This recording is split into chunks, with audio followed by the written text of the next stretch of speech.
மானக்கஞ்சாரர். சோழ நாட்டிலே மயிலாடுதுறைக்கு அருகே அமைந்த தலம்தான் கஞ்சாறு. இங்கு வேளாளர் மரபிலே தோன்றியவர்தான் மானக்கஞ்சாரர். அரசருக்கு படைத்தலைமை வகிக்கும் உரிமையுடைய குடியிலே பிறந்த இவர் சிவன் அடியிலே மாறாத அன்பு வைத்தவர், அடியவர்களையெல்லாம் போற்றியவர். இவர்களுக்கு நீண்ட காலமாக குழந்தை இல்லாமல் இருக்கிறது. சிவன் அருளால் ஒரு அழகிய பெண் குழந்தை பிறக்கிறது.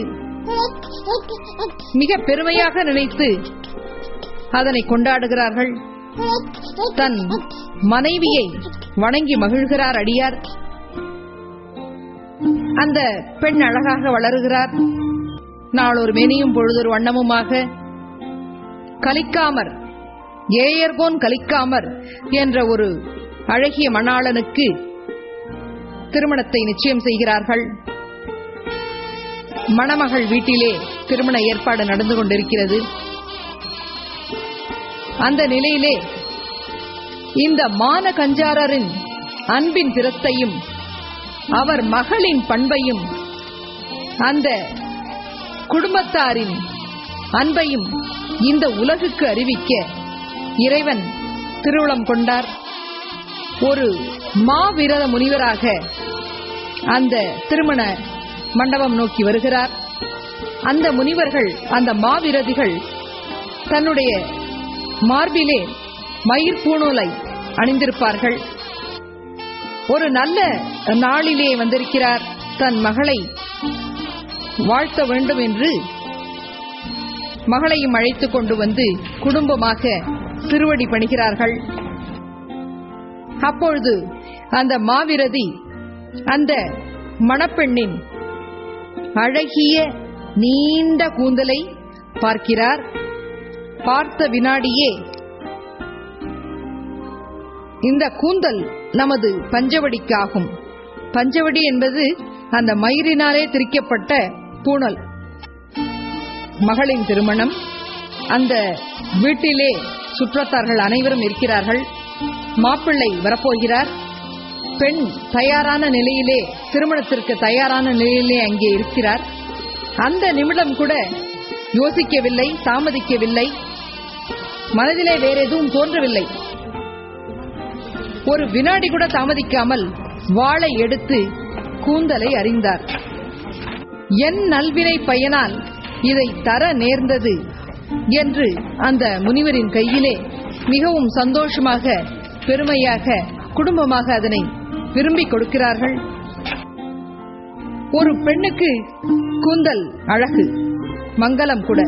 அந்த திருமண நாளிலே ஒரு தந்தையார் கேட்க தன் முடியை அறிந்து கொடுத்த அந்த பெண்ணை நாம் வணங்கத்தானே வேண்டும்.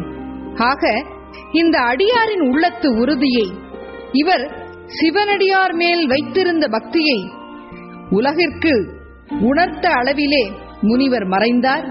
விண்ணிலே உடைமேல் சிவபெருமான் காட்சியளிக்கிறார்.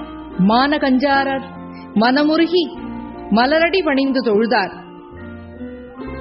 மணப்பெண்ணின் கூந்தலோ முன்னை விட நீண்டு வளர்ந்ததாக அழகாக விளங்கியது. அந்த நேரத்திலே மணமகன் வருகிறார்.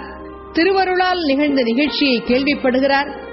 சிவபெருமானுக்கே கூந்தலை தந்த ஒரு அருமையான பெண் தனக்கு மனைவியாக வாய்த்தாரே என்று மகிழ்கிறார். திருமணம் மிக சிறப்பாக நடக்கிறது. மணமக்கள் திருப்பெருமங்கலம் செல்கின்றனர்.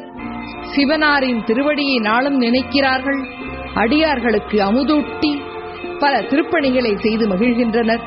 ஆக மானக்கஞ்சாரரின் பாத கமலங்களை பணிந்து மகிழ்வோம். மானக்கஞ்சார நாயனார் தன் மகளை ஏயர்கோன் கலிக்காமற்கு திருமணம் செய்து கொடுப்பதற்காக இசைந்து திருமணம் நிகழ இருக்கும் நாளில் இறைவன் மாவிரத முனிவர் வடிவில் அங்கு வருதல், தம்மை வணங்கிய மணமகள் கூந்தலை நோக்கி வியந்து இது பஞ்சவடிக்காகும் என அது கேட்ட மானக்கஞ்சாரர் தன் மகளது கூந்தலை அறிதல், இந்த சிற்பத்தில் இடமிருந்து வலமாக மகளது கூந்தலை அறியும் நாயனாரின் திருவுருவமும் அவர்க்கு எதிரே அதனை பெறுதற் பொருட்டு இரு கைகளையும் ஏந்திய நிலையில் அந்த முனிவரின் திருவுருவமும், நடுவில் இறைவன் அம்மையப்பராக விடையின் மேலே தோன்றி அருள் புரியும் திருக்காட்சியும் இதிலே நாம் தெளிவாக காணலாம். மலை மலிந்த தோள்வள்ளல் மானக்கஞ்சாரன் அடியேன், மானக்கஞ்சாரன் கடியேன் அடியேன்.